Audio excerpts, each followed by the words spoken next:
추석 잘 쉬셨습니까?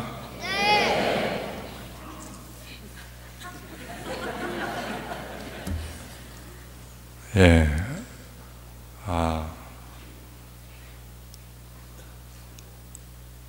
더도 말고 덜도 말고 한가위만 같아라 하는 그 좋은 추석을 우리 모두 하느님의 은총으로 이렇게 풍성하게 잘 지낼 수 있어서 하느님께 감사드려야 되겠습니다. 여기 1945년생 계십니까 혹시? 45년생 손 한번 들어보세요. 계시네. 몇 분. 박수 한번 쳐주세요.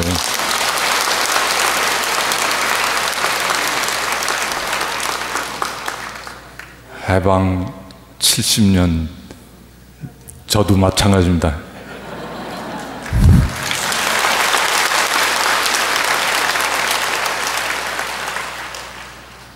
우리가 금년에 해방 70주년을 이렇게 맞이했고, 동시에 또 한반도의 남북 분단이라는 슬픈 사건의 70주년을 맞이하고 있습니다.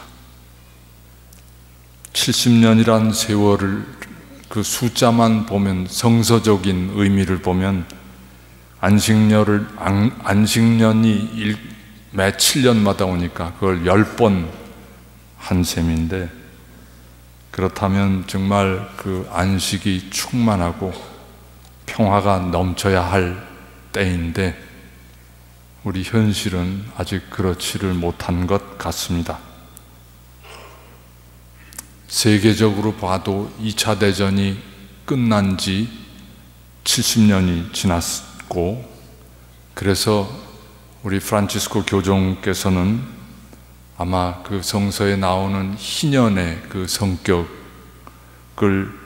이렇게 머리에 떠올리시면서 금년 자비의 해라는 그 특별한 성년을 이렇게 선포하신 것 같습니다. 그런데도 우리 한반도는 아직 우리 인간들의 편협하고 경직된 사고와 또 용기의 부족으로 하느님이 준비하고 우리에게 주시려고 마련하신 그 축복을 마다하고 평화를 거부하고 계속 으르렁거리면서 살고 있다는 현실이 너무 안타깝게 생각이 됩니다. 지난해 8월 달에 교종께서는 한국 방문을 마치시면서 마지막 날 명동 대성당 미사에서 남북으로 대결하고 있는 이 한민족의 화해를 위해서 간절히 기도해 주셨습니다. 교종께서는 그 한국에 처음 도착하신 첫날 청와대에서 공직자들이 가득 모여 있는 데에서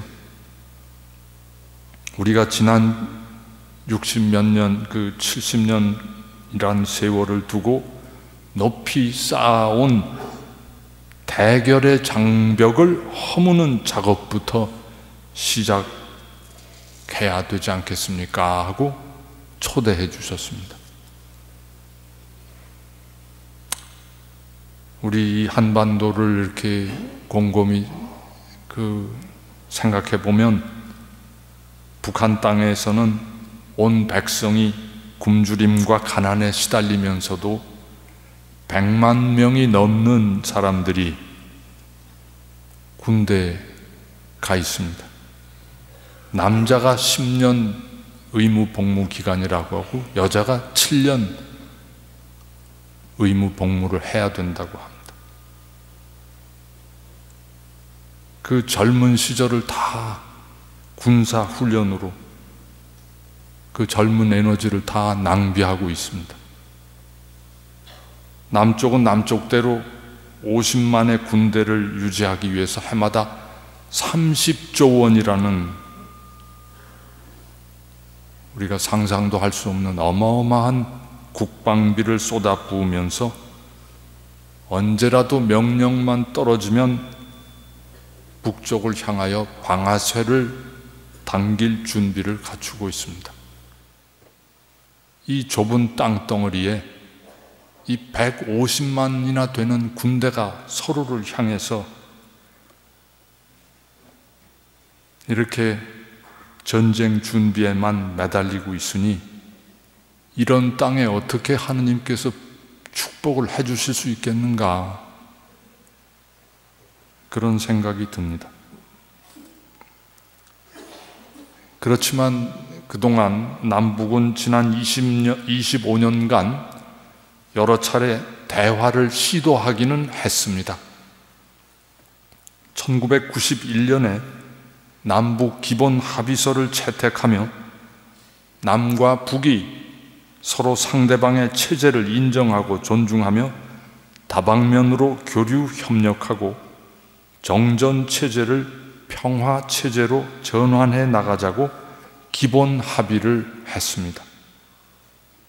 그리고 그 9년 뒤인 2000년에는 6.15 남북 공동선언을 채택하면서 동쪽에는 금강산 관광단지, 서쪽에는 개성공단을 건설했고 이산가족 상봉을 비롯해서 여러 분야에서 교류와 협력이 추진되었습니다.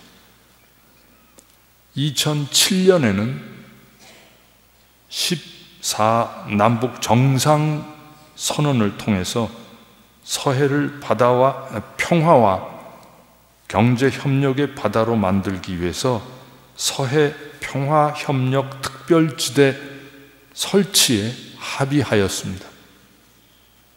나름대로 남북 관계에 조금씩 진전이 있기는 했었습니다. 그때까지.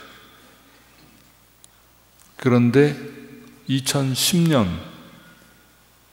소위 천안함 폭발 사건이 터지면서 이명박 정부는 5월 24일 남북 교역 중단, 북한 선박의 남측 해역 운항 전면 불허, 우리 국민의 방북 불허, 대북 신규 투자 금지, 대북 지원 사업의 보류를 선언했습니다. 이 5.24 조치 이후에 남북 관계는 완전히 얼어붙었습니다.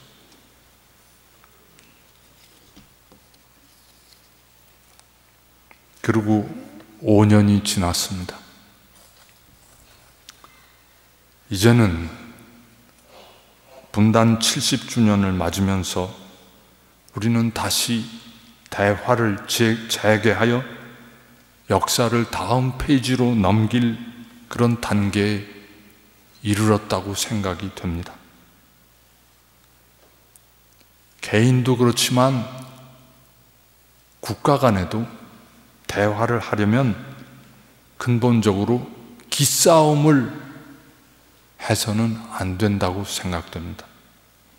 대화가 이루어지려면 상대방의 입장에 대한 이해와 존중이 선행되어야 합니다.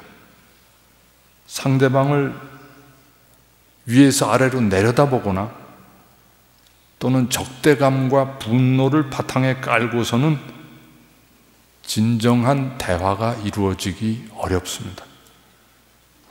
또 어떻게 해서든 상대를 내 논리로 굴복시키려 하거나 상대를 내 가치관으로 변화시키려 해서는 또한 대화가 성립되지 않습니다. 상대방의 고통을 공감해주고 연민의 시선으로 바라볼 수 있을 때 그때 대화가 비로소 가능합니다. 그러나 그동안 남과 북은 끊임없이 상대방보다 한치도 아래에 내려서려고 하지 않았습니다. 서로 높은 데서 상대방을 아래로 내려다 보려는 그런 언행을 구사하면서 배짱에 줄다리기만 해왔습니다. 지금도 그러고 있습니다. 양쪽 지도자들이 구사하는 그 말을 여러분들 잘 귀담아 들어보세요. 상대방을 굴복시키려 하고,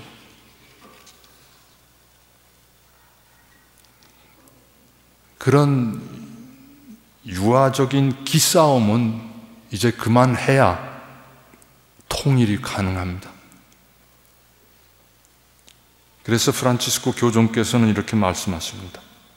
평화를 추구한다는 것은 화해와 연대 문화를 증진시켜 불신과 증오의 장벽을 허물어가는 끝없는 도전입니다. 평화란 상대방의 말을 참을성 있게 들어주는 대화를 통하여 이루어질 수 있다는 확고부동한 믿음에 바탕을 두고 있습니다.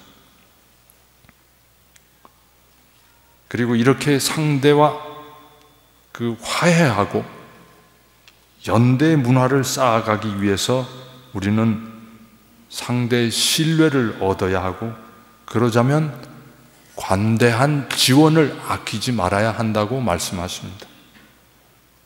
교종께서는 상대가 도움이 필요할 때 과감한 인도주의적 원조를 제공하여 서로가 형제 자매이고 한 가족임을 느낄 수 있도록 도와줘야 한다, 이렇게 말씀하셨습니다. 우리 대한적십자사 자료에 의하면 과거 국민의 정부, 김대중 정부 때에는 2,631억 원의 대북 지원을 했다고 합니다. 그리고 참여정부, 노무현 정부 때에는 6,806억 원의 대북 지원이 있었습니다. 그런데 이명박 정부 때에는 176억 원밖에 안 줬습니다. 참여정부의 2.6% 수준에 불과합니다. 현 정부 들어서는 이명박 정부 수준에도 현저히 못 미치고 있습니다.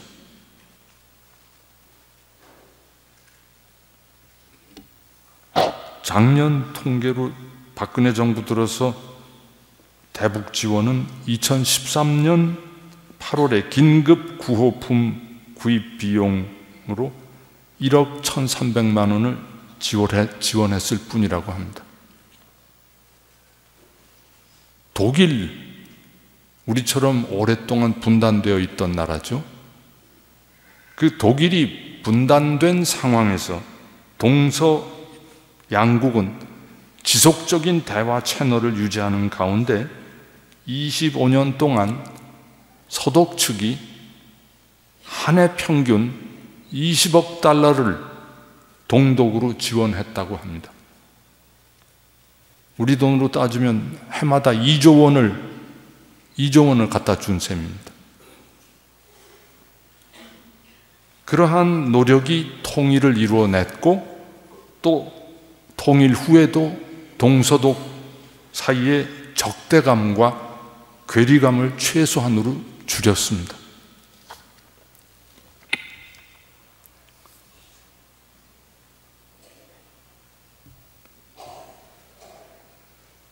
교종께서는 그 화해에 대해서 말씀하시면서 가장 화해를 이루기 위한 가장 중요한 조건으로 용서라는 것을 말씀하셨습니다.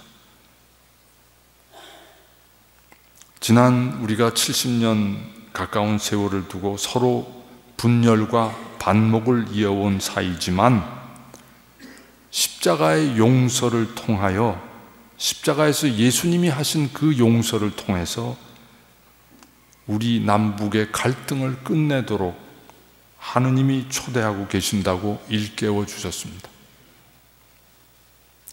우리가 먼저 그리스도인으로서 또 가족의 시선으로 상대를 바라보고 의심과 대립 그리고 경쟁의 사고방식을 확고히 거부해야 된다고 권고하셨습니다.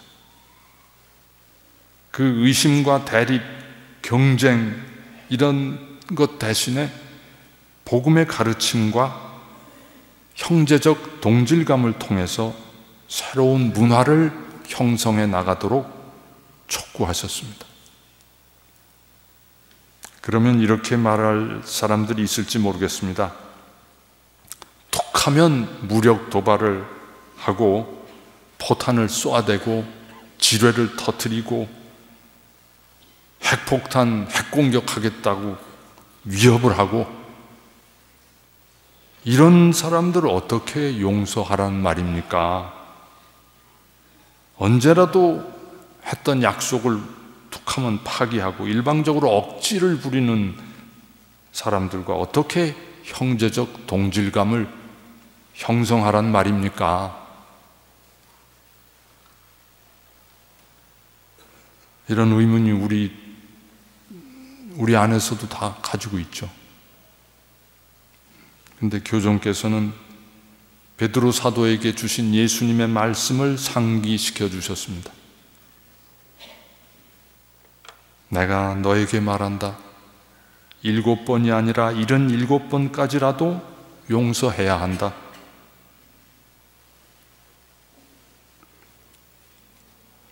이 용서야말로 화해에 이르는 문입니다. 남북의 관계도 십자가의 그리스도와 함께 상대를 용서하지 않으면 결코 화해에 이를 수 없다는 이것이 교종께서 우리 한국 땅을 떠나시면서 남기신 마지막 말씀이었습니다. 그래서 분단 70주년을 맞이하면서 우리 한국 주교님들은 지난 6월 달부터 그 6월 25일서부터 한국 교회 모든 신자가 되도록 금년 말까지 매일 남북의 화해와 통일을 위해서 묵주 기도를 바치자고 이렇게 결의를 하고 또 모든 교우들에게 호소하였습니다. 우리는 매일 금년 말까지 매일 묵주 기도를 바치면서 교회의 어머니신 마리아께 이 나라 이 민족을 봉헌하고 우리가 그동안 이 몇 수십 년 동안 쌓아온 증오와 불신과 적대감을 허물고 형제적인 화해를 이루어 나갈 수 있도록 성모님께서 성령께 특별히 전구해 주시기를 간절히 청하십시다.